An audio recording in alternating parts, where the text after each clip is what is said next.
Hi everyone, welcome to my video. I am Vishnu Prakash, Faculty, Department of Commerce, CMS College, Kottayam. Let's moving on the video session.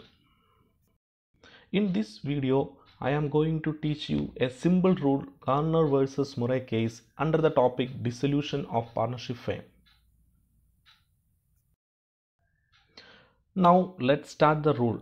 In the event of dissolution of the firm, the problem arises as to the ratio of sharing such loss due to the insolvency of a partner by the other solvent partners.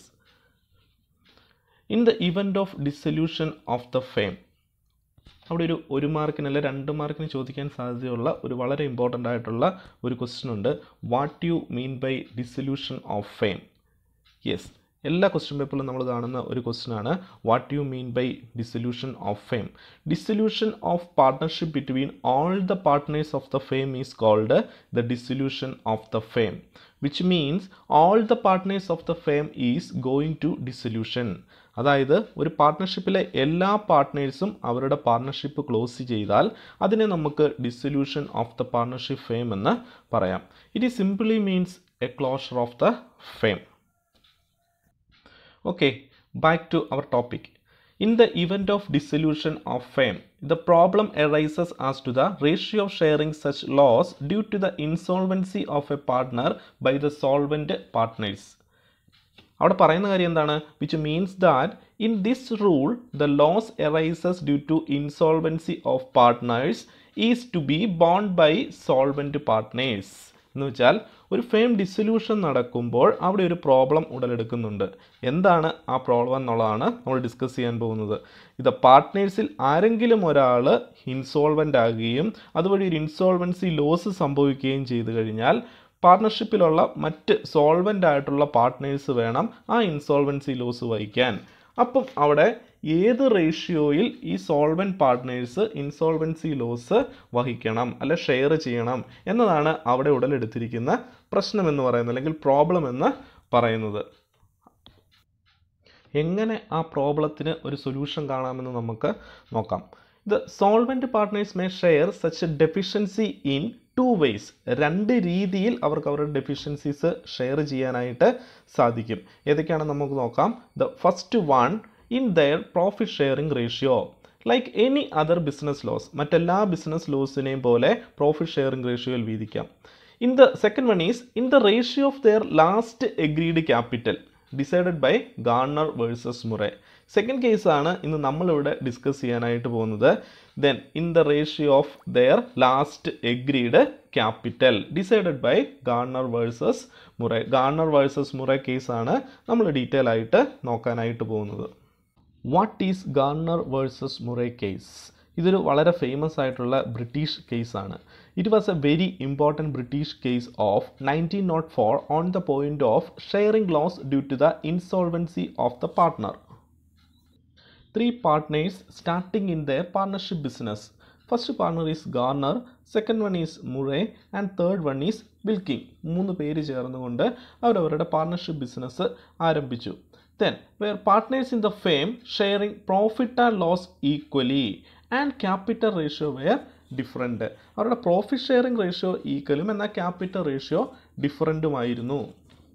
ഇവരായിരുന്നു Garner versus Murray കേസിലെ 3 partners എന്ന് പറയുന്നത്. നിങ്ങൾക്ക് പഠിക്കാനുള്ള എളുപ്പത്തിന് നിങ്ങൾക്ക് പരിചിതമായിട്ടുള്ള 3 വ്യക്തികളെയോ സുഹൃത്തുക്കളെയോ ഒക്കെ നിങ്ങൾക്ക് മനസ്സിൽ വിചാരിക്കാം. അപ്പോൾ ഈസിയായിട്ട് നിങ്ങൾക്ക് അത് അണ്ടർസ്റ്റാൻഡ് ചെയ്യാനായിട്ട് സാധിക്കും. നമ്മളിവിടെ യൂസ് ചെയ്തിരിക്കുന്നത് റിയൽ കേസിലെ 3 പാർട്ട്നേഴ്സിൻ്റെ പേരുകളാണ്. ഗാർണർ, മുറേ ആൻഡ് വിൽക്കിംഗ് എന്ന് പറയുന്ന 3 പാർട്ട്നേഴ്സ്. അവരെ ആനിമേറ്റഡ് രൂപത്തിലാണ് നമ്മൾ ചിത്രീകരിച്ചിരിക്കുന്നത്. ദെൻ അവിടെ ഓർക്കേണ്ട ഒരു കാര്യം, in this case the most important thing is that sharing profit and loss equally and the balance of capital or the capital ratio were different. അവരുടെ പ്രോഫിറ്റ് ഷെയറിംഗ് റേഷ്യോ ഈക്വൽ ആണ്, എന്നാൽ ക്യാപിറ്റൽ റേഷ്യോ ഡിഫറൻ്റ് ആണ്. അതാണ് ഈ കേസിനകത്ത് ഏറ്റവും important ആയിട്ടുള്ള കാര്യം എന്ന് പറയുന്നത്. On the date of dissolution, The capital balance shows Garner and Murray have credit balance, which means the sufficient balance is available. But in the case of Wilking have debit balance and also insolvent. ഗാർണറിനെയും മുറയും സംബന്ധിച്ചിടത്തോളം അവർക്ക് sufficient ആയിട്ടുള്ള capital balance ഉണ്ട്. അവരുടെ capital account credit balance കാണിക്കുന്നുണ്ട്. അതേസമയം വിൽക്കിങ്ങിനെ സംബന്ധിച്ചിടത്തോളം അവർക്ക് ഡെഫിഷ്യൻസിയാണ് കാണിക്കുന്നത്. അതോടൊപ്പം തന്നെ Wilkins become an insolvent. As a result, Wilking was unable to pay anything from his private property, and the entire amount of deficiency in his capital account had to be borne by the Garner and Murray, which means the solvent partner.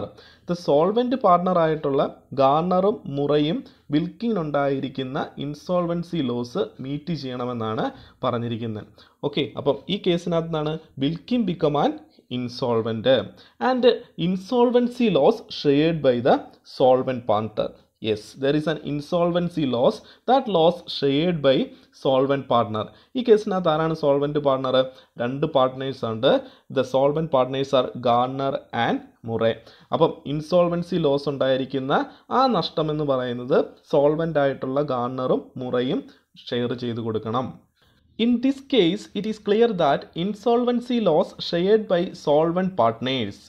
But problem arises. Which ratio is taken for sharing such loss due to the insolvency of Wilking by the solvent partners? അപ്പം ഇവിടെ ഒരു പ്രശ്നം വന്നിരിക്കുന്നത് അല്ലെങ്കിൽ എന്താണ് ഒരു problem arise ചെയ്തിരിക്കുന്നത്, ഏത് റേഷ്യോയിൽ വേണം solvent partners insolvency loss share ചെയ്യാനായിട്ട്. We are already discussed Garner, Murray and Wilking sharing profit and loss equally and their capital ratio is different. അവരുടെ പ്രോഫിറ്റ് ഷെയറിംഗ് റേഷ്യോ മൂന്ന് പേരുടെയും ഈക്വൽ ആയിരുന്നു. എന്നാൽ അവരുടെ ക്യാപിറ്റൽ റേഷ്യോ എന്ന് പറയുന്നത് ഡിഫറൻ്റ് ആയിരുന്നു. അപ്പോൾ സ്വാഭാവികമായിട്ടും എന്ത് സംഭവിക്കും?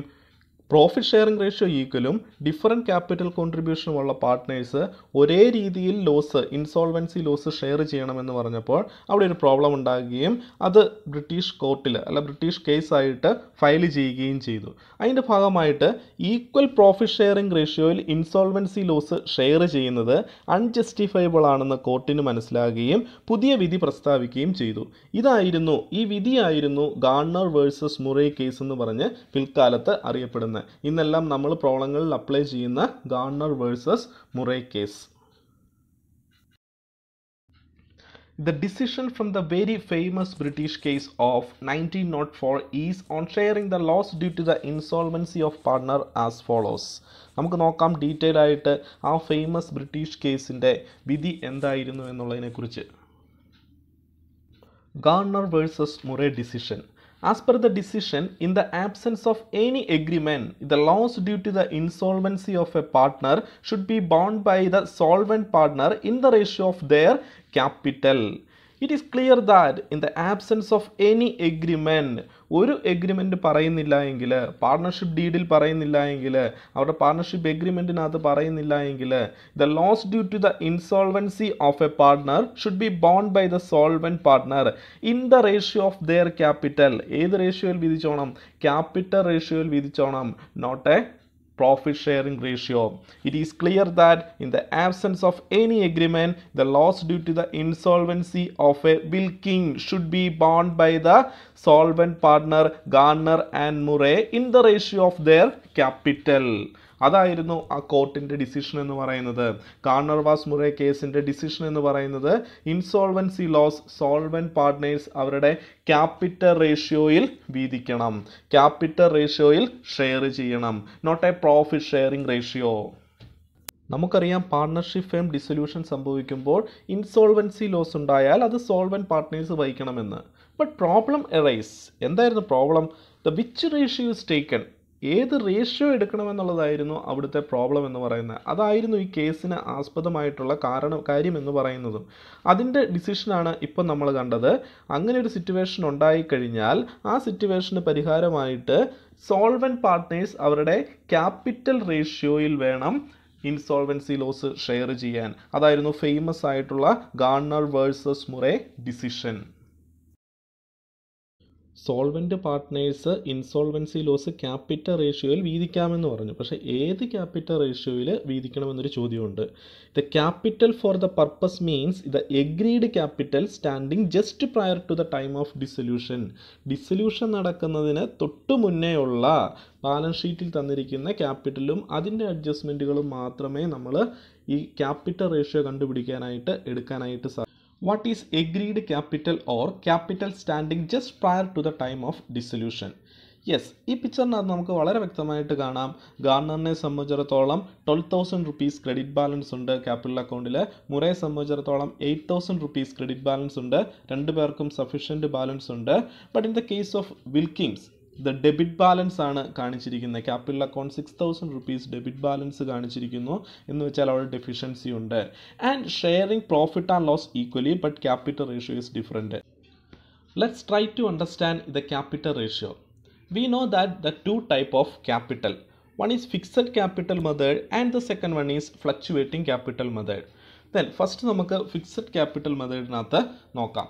Then in fixed capital method, last agreed capital means the fixed capital without any adjustment. So under the fixed capital we can calculate capital ratio is initial contribution made by the partner and all adjustments are made with the current account.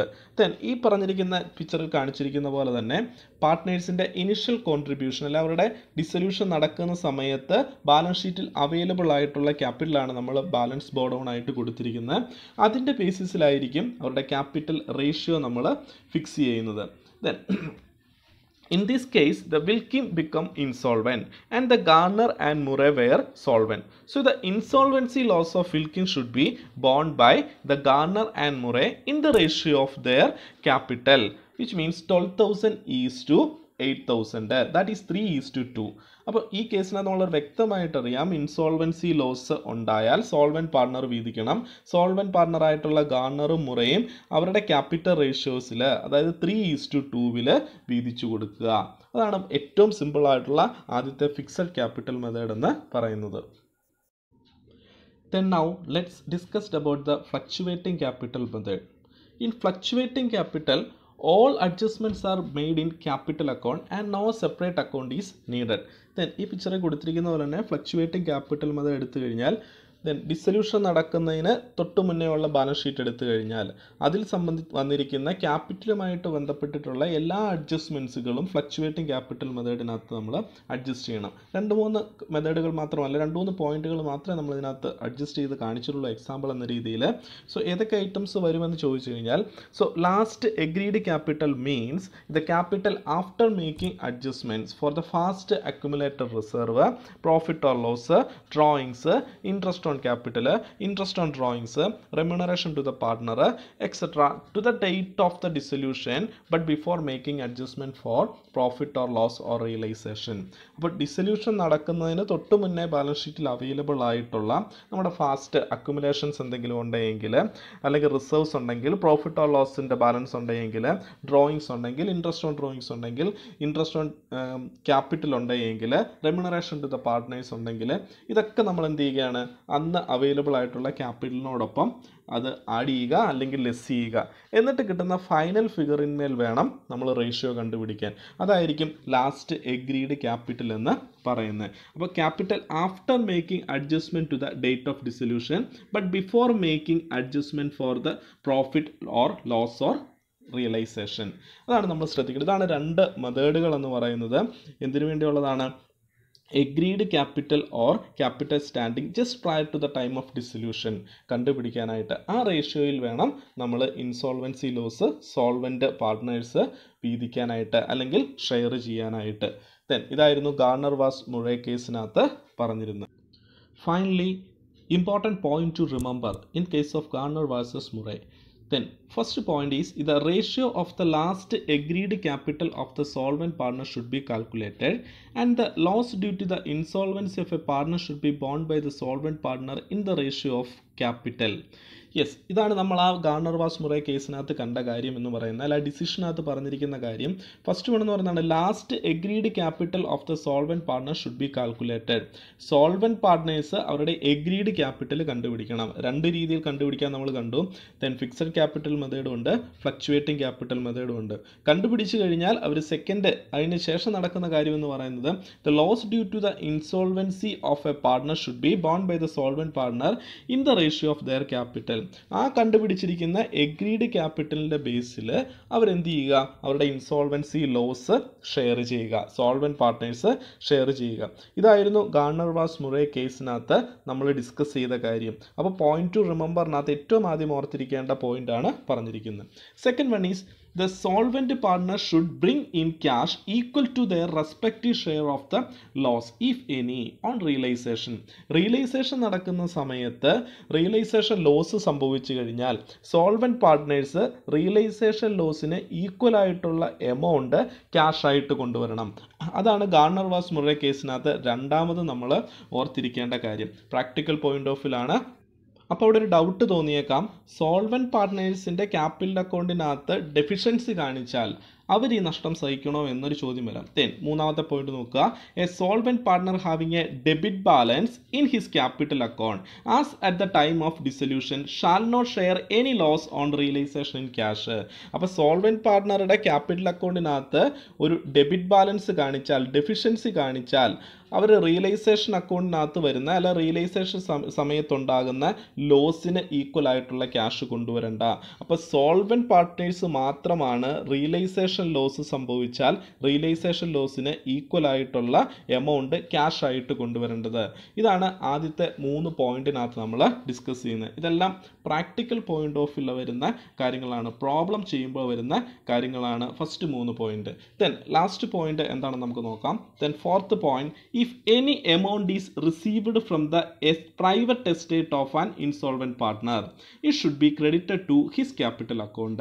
അപ്പോൾ എന്തെങ്കിലും amount insolvent ആയിട്ടുള്ള partner കൊണ്ടുവരുവാണെങ്കിൽ, അതായത് private estate വിറ്റുകൊണ്ടോ അല്ലെങ്കിൽ മറ്റേതെങ്കിലും രീതിയിലോ cash ആയിട്ട് കൊണ്ടുവരുവാണെങ്കിൽ ആ amount it should be credited to his capital account. അദ്ദേഹത്തിൻ്റെ ക്യാപിറ്റൽ അക്കൗണ്ടിനകത്ത് ക്രെഡിറ്റ് ചെയ്യണം. ക്യാപിറ്റൽ അക്കൗണ്ടിൽ ക്രെഡിറ്റ് ചെയ്യുമ്പോൾ അത്രയും ഡെഫിഷ്യൻസി അല്ലെങ്കിൽ അത്രയും ഇൻസോൾവൻസി ലോസ് കുറയുകയും ബാലൻസ് ഉള്ള എമൗണ്ട് സോൾവെന്റ് പാർട്ട്നേഴ്സ് ഡിസ്ട്രിബ്യൂട്ട് ചെയ്താൽ മതി. ഇതാണ് 4 ഇമ്പോർട്ടൻറ്റ് പോയിന്റ്സുകൾ എന്ന് പറയുന്നത്. ഗാർണർ വേഴ്സസ് മുറേ കേസ് അതിൻ്റെ ഡിസിഷൻ എന്തായിരുന്നു എന്നുള്ളത് എല്ലാവർക്കും മനസ്സിലായി എന്ന് വിശ്വസിക്കുന്നു. നമ്മൾ ഏറ്റവും അവസാനം ഡിസ്കസ് ചെയ്ത 4 പോയിന്റുകൾ എല്ലാവരും ഓർത്ത് വെക്കുക.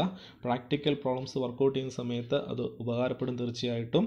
ദെൻ വരും ദിവസങ്ങളിൽ നമുക്ക് കൂടുതൽ പ്രാക്ടിക്കൽ പ്രോബ്ലംസ് ഉള്ള വീഡിയോസ് അപ്ലോഡ് ചെയ്യാം. Thank you all of you watching my video. See you next time.